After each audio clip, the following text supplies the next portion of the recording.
Hey everybody, and welcome back to the channel. Today's project at hand is replacing my Mercedes-Benz passenger seat control module.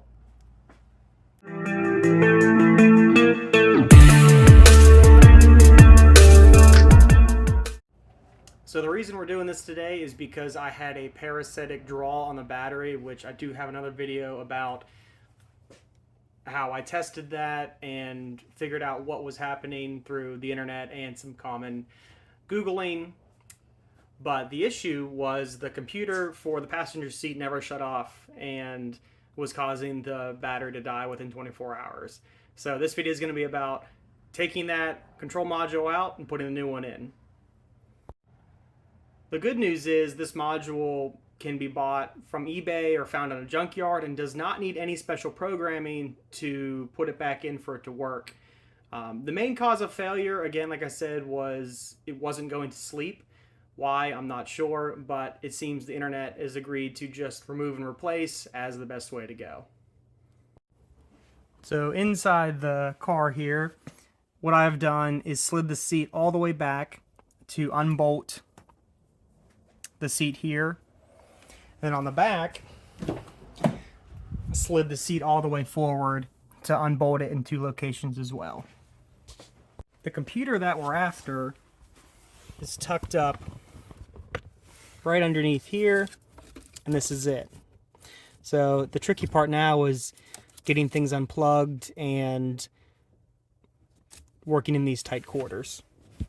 I have a friendly lab here for lab inspections. Okay, so when you have the 4 seat bolts undone and you get to this point, we'll take this connector off the front, these 2 connectors here. They go on the front part of the module. So all the rest of the connections are in the very back, which probably can just barely see the top of the clips, the green and the yellow. So in order to get access to this, down in there you'll see the tray bracket is held on. There we go. The tray bracket is held just by some spring tension on here, and I already popped this side off here, but all you have to do is pull up on it like that. The bracket will come out and the whole thing should slide out, and now you have easy access to all the wiring.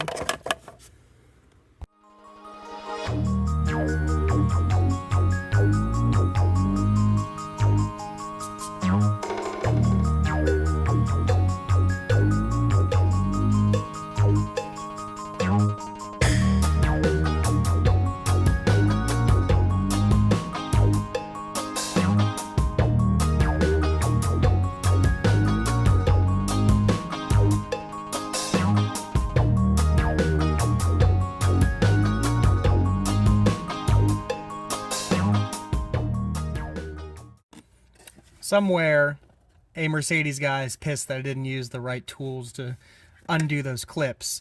But unfortunately, the one that I got used has a broken end right here. But you should have 2 ends like this that fit into this piece. They just slide in and kind of loosely clips in there. So interesting design from Mercedes. And let's see, they've got that all zip tied up there, but of course it said it's broken on my other side. Let me go ahead and plug the connectors back in.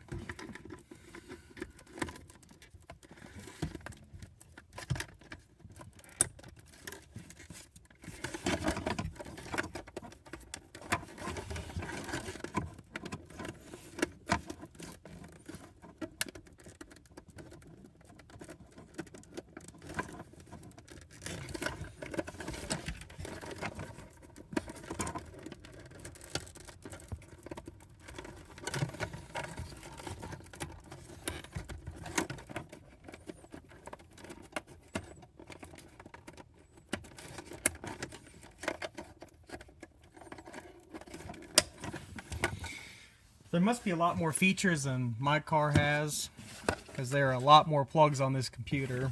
The colors are green, black, brown, and orange in German. My car doesn't use the rest of these. This CAN bus connection and something else, but old computer out.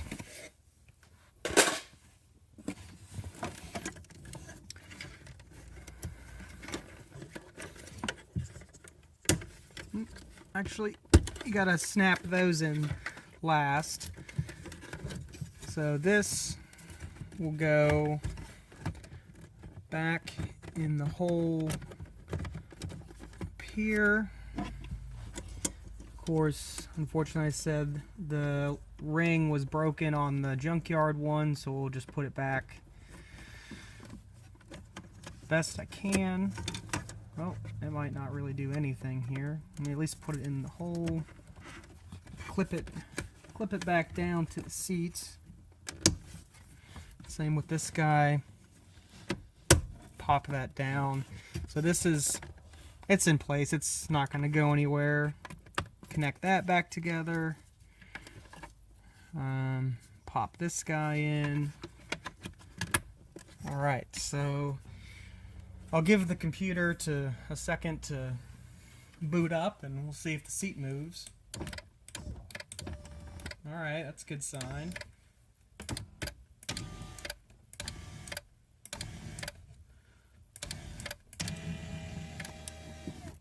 All right, well, I'm going to go and put the seat down and bolt it back up. But I think I'm going to do the right thing and vacuum first. Of course, when working on the car, you always have to break something, so some quick set epoxy. It's nothing critical, it's just a cover for the seat track, but good enough for government work. Alright everybody, thanks for watching the repair video on my Mercedes seat module. I hope you enjoyed that. Don't forget to like, comment, subscribe, and if you have any questions, feel free to ask. I'll do the best I can to answer them.